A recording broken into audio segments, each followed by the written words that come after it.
Traffic jams stretching for dozens of kilometres, something drivers leaving Poland for Germany have to get used to. The Schengen area exists only in theory now. These are the effects of German migration policy. On the one hand, there are checks on everyone entering their country, and on the other, mass deportations of illegal immigrants to Poland.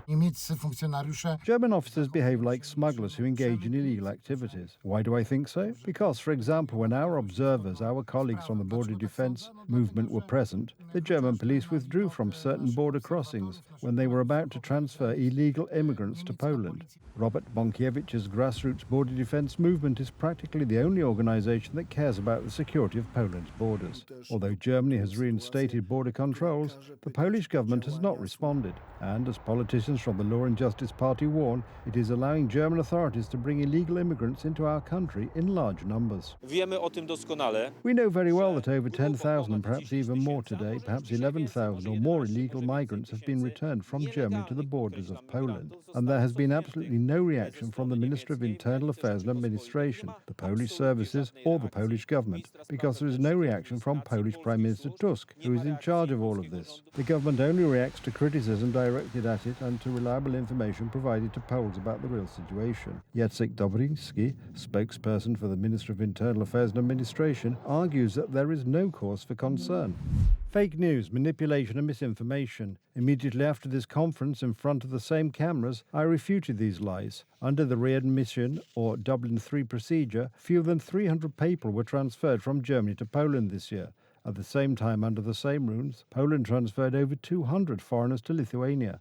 However, the facts tell a completely different story. The whole issue concerns these unofficial, undocumented returns at the Polish-German border, and that is what is at stake here. These unrecorded numbers of people who are simply turned back as part of Germany's policy of tightening migration policy are at the heart of the problem. This is just one of many examples. A group of Somali citizens brought to Poland by the German authorities, revealed by a border defence movement patrol. 6 Somalis are on a bench. To my question, how long have you been in Poland? 5 minutes. Who brought you here? The German police. How did you get to Germany? By ship. So he said, by boat. So he didn't come from Belarus. If he ends up in Poland, in 2 weeks under the Dublin procedure, it means that this is one big scam. The Germans tried to bring the Somalis first to Gubin, then to Żytomierz, and finally they were seen in Zielona Góra. Documents revealed in Michał Rachel's programme, Jedziemy, show that Polish authorities have to deal with such situations very often. He was detained on May 19, 2024 by the border guard in Zielona Góra for illegally crossing the border from Belarus to Poland and then to Germany. He was transferred from Germany to Poland on March 31, 2025, and then detained by the border guard in Zielona Góra. The reason was illegal residence in Poland. This is how the German press explains the discretion of the Polish and German governments in the context of this migration process. It is likely that the German government is taking Polish domestic politics into account. Politicians from the National Conservative Law and Justice Party almost constantly accuse Tusk and his party of being too close to Germany, forcing them to distance themselves from German politics, or at least to refrain from publicly revealing any common ground with members of the German government.